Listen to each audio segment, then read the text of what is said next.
अस्सलाम वालेकुम जी, कैसे हैं आप सब। आई होप कि आप सब ठीक ठाक होंगे। तो आज का हमारा ब्लॉग बहुत अमेजिंग है क्योंकि आज हमारा कश्मीर में डे 4 और आज हम लोग जाने वाले थे पहलगाम। और यहाँ जो पहलगाम की जो वैलीज़ हैं वो बहुत ही अमेजिंग है। तो यहाँ पे हम लोग रेडी वगैरह होकर के निकल गए थे। और आज हमने बुक किया था ट्रैवलर क्योंकि हम लोगों के साथ ऐसा हो रहा था ना कि 2 दफ़ा हम लोगों को अलग अलग गाड़ी में ट्रैवल करना पड़ा था, जिसकी वजह से ना फैमिली गेट टुगेदर वाली फीलिंग नहीं आ रही थी। तो इसलिए हम लोगों ने कहा कि भाई इस दफ़ा हम लोग ट्रैवलर बुक कर लेते हैं कि एक साथ ही पूरी फैमिली ट्रैवल करेगी तो बहुत ही अलग ही मज़ा आएगा। तो यहाँ पे हम लोगों ने ट्रैवलर बुक कर लिया था क्योंकि हमें जाना था काफ़ी दूर। अच्छा, वहाँ का वेदर भी बहुत ज़्यादा हाई टेम्परेचर था क्योंकि वहाँ भी बहुत ज़्यादा ठंड थी और तकरीबन हमें 60 किलोमीटर अभी दूर जाना था पहाड़ों पर। और तो मैंने बच्चों को ना ड्रेसअप पूरी अच्छी तरीके से, तो मेरी पूरी फैमिली अंदर बैठी हुई थी। अच्छा, मैं लेट हो गई थी क्योंकि मेरी बेबीज़ जो थे ना बहुत ज़्यादा टाइम ले रहे थे रेडी होने में, क्योंकि दोनों का फूडिंग वगैरह बहुत सारी चीज़ें मुझे कैरी करके ही जाना पड़ता है कहीं पर भी, क्योंकि दोनों बच्चे ना बाहर का खाना बहुत कम ही खाते हैं। तो मुझे ना इसलिए ना इन लोगों के साथ ना एक अपना कैरी बैग भी रखना पड़ता है जिसमें बच्चों की सारी ज़रूरत की चीज़ें होती हैं। तो मेरे साथ बहुत सारी चीज़ें हो जाती हैं जो मुझे ट्रैवल में लेके जानी होती है। तो यहाँ पे मेरे जो हस्बैंड थे ना, थोड़ी सी हमारी यहाँ पे मस्ती चल रही थी कि भाई टिकट वगैरह ले लो, और यहाँ पे इस तरह से हमारी मस्ती चल रही थी। अच्छा, बाहर का जो व्यू था वो आप लोग देख सकते हैं कि कितना अमेजिंग व्यू था। अच्छा, यहाँ के जो घर थे वो बहुत ही अमेजिंग टाइप से बने हुए थे जो कि मुझे बहुत ज़्यादा अच्छे लग रहे थे। अभी हम लोग श्रीनगर में ही थे, अभी हम लोग पहलगाम की ऊंचाइयों पे नहीं पहुँचे थे। तो हमें जो अभी पहलगाम की ऊंचाइयों पे जब जाना था तो मुझे तो भाई थोड़ा सा डर लग रहा था क्योंकि मुझे चक्कर वगैरह आते हैं तो मुझे थोड़ा सा हरेसमेंट होती है। तो यहाँ पे ऐसा हुआ कि अभी पहलगाम की जो रोड थे वो आने स्टार्ट हो गए थे और हाइट्स पे बहुत सारी चीज़ें दिखाई देने लग गई थी। तो अच्छा, जो भी लोग पहलगाम जाने का सोच रहे हैं ना, तो उन लोगों को मेरा बस एक ही सजेशन है कि आप लोग एक बार पहलगाम में स्टे ज़रूर कीजिएगा क्योंकि पहलगाम बहुत ज़्यादा बड़ा है और एक ही बार में आप लोग नहीं उसे पूरी तरीके से देख पाएंगे। तो हमारे साथ भी यही हुआ कि हमें बहुत ज़्यादा मॉर्निंग में बोला था निकलने के लिए, बट हम लोग पूरी फैमिली के साथ जा रहे थे। तो पूरी फैमिली के साथ जाने में थोड़ा सा टाइमिंग का इशू हो गया था और हम लोग थोड़ा सा लेट निकले थे, तो जिसकी वजह से ना हम पहलगाम बहुत ज़्यादा लेट पहुँचे थे। और उसकी वजह से हुआ ये कि हमने बहुत सारे पॉइंट मिस कर दिए थे, हमने एक साथ सारे पॉइंट नहीं देख पाए थे। अच्छा, पहले हम लोगों ने ये डिसाइड किया था कि हम पहलगाम में स्टे करेंगे, लेकिन वहाँ का वेदर इतना ज़्यादा हाई टेम्परेचर था कि ठंड बहुत ज़्यादा लग रही थी। यहाँ पहुँचने के बाद तो यहाँ का नज़ारा इतना अमेजिंग था कि यहाँ आने के बाद बिल्कुल भी जाने का मन ही नहीं हो रहा था। अच्छा, यहाँ पहुँचने के बाद इतने प्यारे प्यारे रेस्टोरेंट थे, इतने अच्छे अच्छे होटल्स थे यहाँ पे, और यहाँ के जो रोड्स वगैरह इतने अच्छे थे। अच्छा, मैं एक चीज़ और बता दूँ कि यहाँ पे ना प्राइवेट कार्स और प्राइवेट बाइक्स वगैरह शायद अलाउड नहीं है। यहाँ पे इनकी अलग बाइक चलती है। हमारा जो ट्रैवलर आया था वो यहीं पर ही रुक गया था। उसके बाद हम लोगों ने यहाँ से कार बुक करी थी क्योंकि उन्होंने हमें अलाउ नहीं किया आगे जाने के लिए। तो उनका ये अलग ही कुछ मसला है। तो बहुत सारे लोगों को कन्फ्यूज़न होगा यहाँ पे आने के बाद कि इस तरह से क्यों हो रहा है। तो ये बता दूँ कि यहाँ पे इसी तरीके से चलता है। अच्छा, उसके बाद ना हमें एक बहुत ही प्यारा रेस्टोरेंट दिखा, पंजाबी रसोई द ढाबा। ऑसम ढाबा था, मज़ा आ गया खा के, बिल्कुल घर जैसा खाना था। अच्छा, पहाड़ों में चढ़ने के बाद जो चक्कर और वॉमिटिंग आती है गाइस, उसके बाद तो कुछ खाने पीने का बिल्कुल भी मन नहीं करता। लेकिन यहाँ पे इतनी ज़ोरों की भूख लग रही थी और बच्चे भी भूख से परेशान हो रहे थे। तो यहाँ पे हम लोगों ने सबसे पहले तो लंच करना ज़रूरी समझा। तो यहाँ पे हम लोग आ गए थे, रसोई द ढाबा करके नाम था, बहुत ही अमेजिंग रेस्टोरेंट था। अच्छा, यहाँ पे क्या हुआ ना कि बच्चे ना ये केक वगैरह देख के बहुत ज़्यादा एक्साइटेड हो रहे थे ना, तो यहाँ पे हम लोगों ने छोटा सा बच्चों के लिए ही केक वगैरह कट कर दिया था, तो बच्चे बहुत ज़्यादा खुश हो गए थे।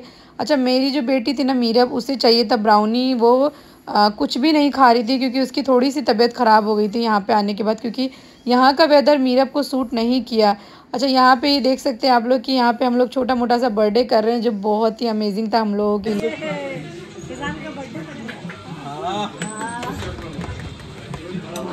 तो गाइज़, यहाँ का जो खाना था ना इतना अमेजिंग था कि घर के खाने की याद आ गई थी, बिल्कुल घर के खाने वाली फीलिंग आ रही थी। यहाँ पे बहुत ही अमेजिंग ढाबा था, एक बार आप लोग ज़रूर से यहाँ पे ट्राई कीजिएगा अगर आप लोग यहाँ पे आए हैं तो।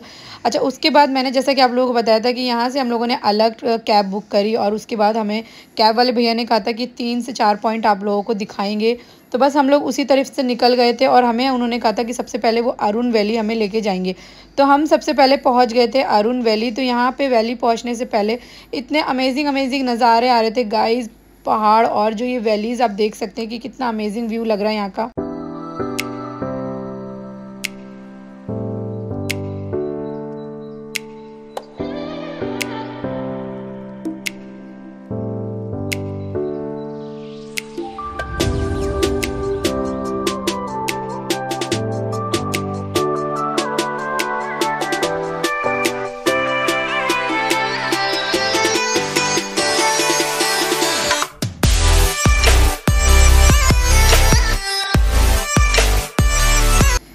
गाइस यहाँ पहुँचते ही जो यहाँ की जो स्नो थी ना वो इतनी अमेजिंग थी, क्योंकि वो फ्रेश स्नो थी तो इतना मज़ा आ रहा था यहाँ पे।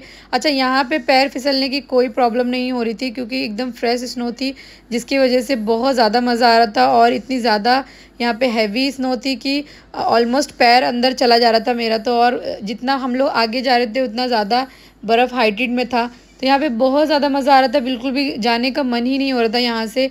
और हमें अभी और भी बहुत सारे पॉइंट्स देखने थे, जिसकी वजह से हमारे जो कैब वाले भैया थे वो बार बार चिल्ला रहे थे कि भाई जल्दी चलो, क्योंकि लेट बहुत ज़्यादा हो रहा था। और यहाँ पे इतने अच्छे अच्छे अमेजिंग व्यू है कि अगर आप यहाँ पे आएंगे ना तो यहाँ से आपका जाने का मन ही नहीं करेगा।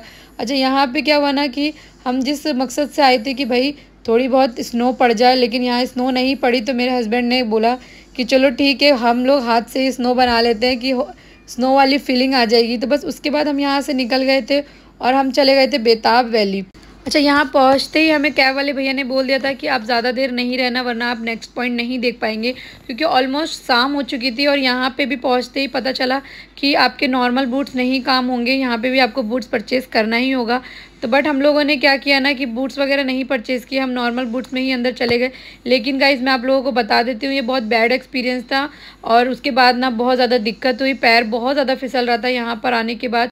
अच्छा, आप लोगों को अगर हॉर्स वगैरह के यहाँ पे एक्सपीरियंस करने हैं तो यहाँ पे आप ज़रूर आ सकते हैं, क्योंकि यहाँ पे आने के लिए ना अगर आप कैब नहीं भी बुक करना चाहते हैं तो आप बाय हॉर्स भी राइडिंग करते हुए आ सकते हैं। यहाँ पे बहुत सारे ऑप्शंस अवेलेबल हैं यहाँ पे। अच्छा, यहाँ पे जो ये ब्रिज था ये इतना अमेजिंग लग रहा था, तो यहाँ पे मैंने बहुत सारी फ़ोटोज़ वीडियोज़ भी बनवाई। अच्छा, उसके बाद ये हुआ कि मीरब ने ये ड्रेस जो थी ना, जैसे ही देखा ना तो वो बहुत ज़्यादा एक्साइटेड हो गई थी और उसने मुझे बोला मम्मा मुझे ड्रेस पहननी है। तो मैंने भी ये वाली ड्रेस वेयर कर ली। अच्छा, लास्ट टाइम मैं डल लेक में जब गई थी तो मेरे को ये ड्रेस वहाँ पे चाहिए थी, लेकिन उस दिन वहाँ पे ये वाली ड्रेस अवेलेबल नहीं थी। तो बट जब हम यहाँ पे पहुँचे ही ना तो यहाँ पे आते के साथ मेरा बहुत मन था कि एक बार कश्मीरी वाला लुक ले करके हम लोग यहाँ पे वीडियो वगैरह शूट करवा ले। तो यहाँ पे मैंने मीरब को यहाँ पे शूट करवाया था। और मिनाल का ये हुआ कि मिनाल सो गई थी ना, तो इसलिए हम लोगों ने सिर्फ मीरब का ही वीडियो शूट करवाया था। अच्छा, तो आप लोग ज़रूर बताइएगा कि मेरी मीरब कैसी लगी। तो यहाँ पे मीरब को एक बार माशाल्लाह ज़रूर कह दीजिएगा। उसके बाद मैं और मीरब साथ साथ ड्रेस पहन करके हम लोगों ने बहुत सारे वीडियोज़ और फ़ोटो शूट करवाए। अच्छा, यहाँ पे भैया कैमरामैन साथ में रहते हैं, तो अगर आप लोग ड्रेस लेंगे तो ये फ़ोटोशूट भी कंपलसरी आपको कराना होगा, तो इन लोगों ने हमें ऐसा बताया। और उसके बाद हम लोगों ने फ़ोटोशूट वगैरह कराया और हमें फ़ोटोज़ की कॉपीज़ भी इन लोगों ने हमें दे दी। तो बहुत ज़्यादा मज़ा आया और बहुत कोऑपरेटिव थे यहाँ के लोग, बहुत अच्छा बिहेवियर था सबका। तो यहाँ पे उसके बाद हम निकल गए थे अपने होटल की तरफ, क्योंकि काफ़ी ज़्यादा थक गए थे। अच्छा, उसके बाद हम लोगों ने ट्रैवलर में इतनी मस्ती करी गाइस कि हमें बिल्कुल भी टाइम का आइडिया नहीं मिला और हमारा जो सफ़र था बहुत अमेजिंग कट गया।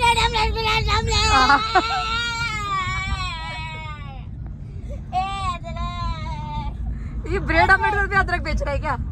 ऑमलेट सब बेचता है। गुलाको ले लो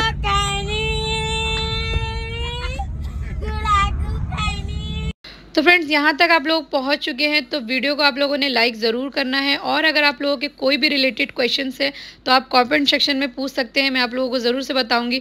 क्योंकि कश्मीर में जब भी आप जाएं तो कोई भी चीज़ आप लोग अच्छे से एक्सप्लोर करके जाएंगे ना तो कोई भी आप लोगों को प्रॉब्लम नहीं होगी। अच्छा, हम लोगों के साथ भी बहुत सारे मसले हुए क्योंकि हमें भी कुछ आइडिया नहीं था, तो वहाँ जाके ही हमें सारी चीज़ें पता चली।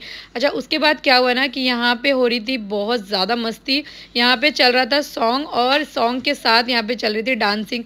अच्छा, यहाँ पे अगर कॉपीराइट का मसला नहीं होता गाइस तो मैं यहाँ पे आप लोगों को सॉन्ग ज़रूर शेयर करती। तो आप लोग कॉमेंट सेक्शन में ज़रूर बताना कि ये किस सॉन्ग पर डांस हो रहा था, और जिसने भी कॉमेंट सेक्शन में बिल्कुल करेक्ट बताया ना तो मैं अपनी तरफ से उसको कुछ ना कुछ गिफ्ट ज़रूर दूंगी। तो प्लीज़ गाइस ज़रूर बताइएगा कि यहाँ पे कौन सा सॉन्ग पे डांस हो रहा है, आप लोगों को अगर ज़रा भी आइडिया होगा तो गाइस इतना लंबा सफ़र इतना आसानी से गुजर गया था, क्योंकि यहाँ पे हमारी जो हंसी मजाक की मस्ती हो रही थी ना, बिल्कुल भी टाइम का आइडिया नहीं हुआ और हम इसी तरीके से होटल पहुँच गए थे। अच्छा, बच्चों ने आज बहुत कोऑपरेट किया था, क्योंकि मीरब की तबीयत 2-3 दिनों से बहुत ज़्यादा ख़राब हो रही थी। फाइनली वो ठीक हो गई थी, तो बहुत ज़्यादा मज़ा आया, क्योंकि जब बच्चे ठीक होते हैं ना तो कोई भी सफ़र बहुत ही ईजी हो जाता है। तो आज का ब्लॉग आप लोगों को कैसा लगा कॉमेंट सेक्शन में आपने ज़रूर से बताना है। मिलते हैं नेक्स्ट वीडियो में, तब तक के लिए अल्लाह हाफिज़।